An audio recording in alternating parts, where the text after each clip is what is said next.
All right, so I was just going through the comments on my YouTube channel today, and I got an actual comment from a guy named Top One Jimmy. Well, I don't know if that's a female, but I'm going to answer this comment on video today. And basically, the comment says, "I start the AWS route next month as active duty Army." And I shout out to you for being in the Army. We appreciate you. How is the coursework? And then he asks, "Is it labs and such as Cisco Packet Tracer or PowerPoint type learning?" So I think basically what he's asking me is how is the AWS tracked in the degree program? And then he's also asking, are you going to do things like have hands-on with Cisco Packet Tracer, which is like a networking type learning tool? So just to answer your question, or before I get into that, so I go to WGU and I'm inside of their cloud computing and network engineering degree program. Okay.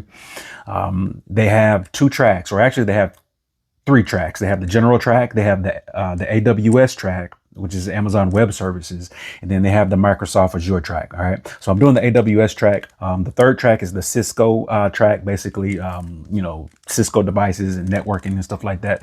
So they actually have a track for this degree program. I had an actual course where it was called, I think, Network and Troubleshooting, I think is the name of the course. But within that course, basically, you get put with a network. It's like a virtual network that you have to actually troubleshoot that network and just kind of figure out why things aren't connected and why the internet isn't flowing or why data isn't flowing through the switches and things like that. That class actually was, like I said, in one of my older videos, that was one of my favorite classes. What was really cool about the class is I actually got hands-on practice with working with a network and actually working with a router. There's something called OSPF, and you have to configure OSPF on routers in order to get the connection to go from one router to the next when you're dealing with multiple routers. That's something that I didn't know, I didn't have any knowledge of, but it was pretty cool because it gave me hands-on with actually working with routers and going into the routing table. And to do that, you got to use Linux.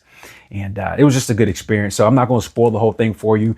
So if you're interested in networking and troubleshooting, definitely take that class. It's definitely included inside of the degree program. So, all right. So when it comes to like just additional coursework, of course, they have certifications inside of this AWS degree program. It's not just AWS certs that you get. So you do get the cloud practitioner cert, and then you do get the solutions architect certification. The certified cloud practitioner certification, that one is not necessarily a difficult certification. It's just going to teach you the basics of the different AWS services that are inside of the cloud. You know what I'm saying? So things like CloudWatch, things like CloudTrail, things like Route 53. So different services, you're going to learn about those. Basically, it's a definition test, all right, or it's a definition certification. Now, when it comes to the solution architect, this one is a little bit more advanced, and you'll probably have to spend a little bit more time trying to study for this one. I haven't got to either one of those certifications just yet, but I'll definitely post a video just about like my experience with studying for the solutions architect and then also studying for the certified cloud practitioner. So yeah. The other certifications that you get inside of this degree program, if you don't already have like certifications coming into this degree program, then you're going to get them. You're going to get A+, you're going to get Security Plus, Network Plus, you get Linux Essentials, you get Cloud Plus. Well, actually, you don't get Cloud Plus. You skip Cloud Plus and you just go straight to the cloud practitioner. All right. And so you get those certs on top of the AWS certification. So, but yeah, this is not a bad degree program. And like I said, you get hands-on with troubleshooting. I think that's always a good thing. And just backtracking on how the coursework is, the only thing I can say about this degree program and the AWS track that I'm on is it's a lot of reading. All right. So let's take, for instance, like programming in Python. WGU, they actually have this study material. It's called a Zybook. And that's basically their study resource material. So it's not like Udemy where you watch a whole bunch of videos and you can just kind of listen to the information and kind of pick up programming that way. But it's a book, and there's a lot of pages to it. You know what I'm saying? And it's a lot of scrolling. It's a lot of clicking. And if you're not, or if you're like me, then you like videos, you like to stay active and actually write code inside of an IDE. I use Visual Basic Code Studio, and that works good for me to actually get in there and type code. That's the only thing I can say with this degree program is, like I say, it's a lot of reading, and sometimes my eyes get tired. I want to get up off the computer and I want to go do something else. But one thing that can help you with that is read a little bit and then code. Read a little bit and then code. So if you read about 20% and then you code the rest 80%, I think you'll be fine for actually passing these two Python courses that are inside this degree program. So yeah.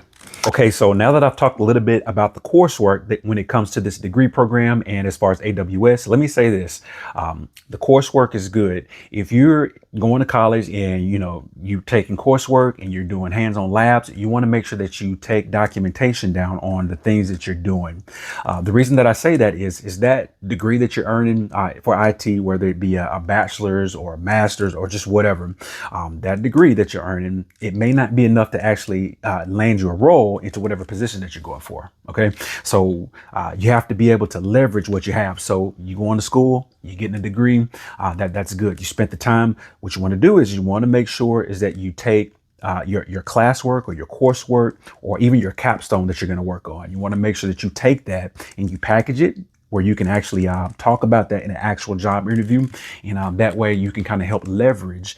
Not only will you be able to check that box for, the HR filter whenever you go apply for a job, but you can actually have something to talk about to those people when they're sitting down to you face to face and they're asking you questions about what can you do. You should be able to talk on just like your coursework and just the different hands-on labs. So like this gentleman is asking me about the different tools that you're going to use inside of this program. So Wireshark, just whatever it is, you just got to make sure that you're able to talk about it and make sure that you have done some type of project on it. But anyway, that's it. I just wanted to cover just that question that gentleman had as far as in the comments. And if you guys have any more questions, just let me know. I'll see if I can hop on video and just answer those for you. So you guys have a good day.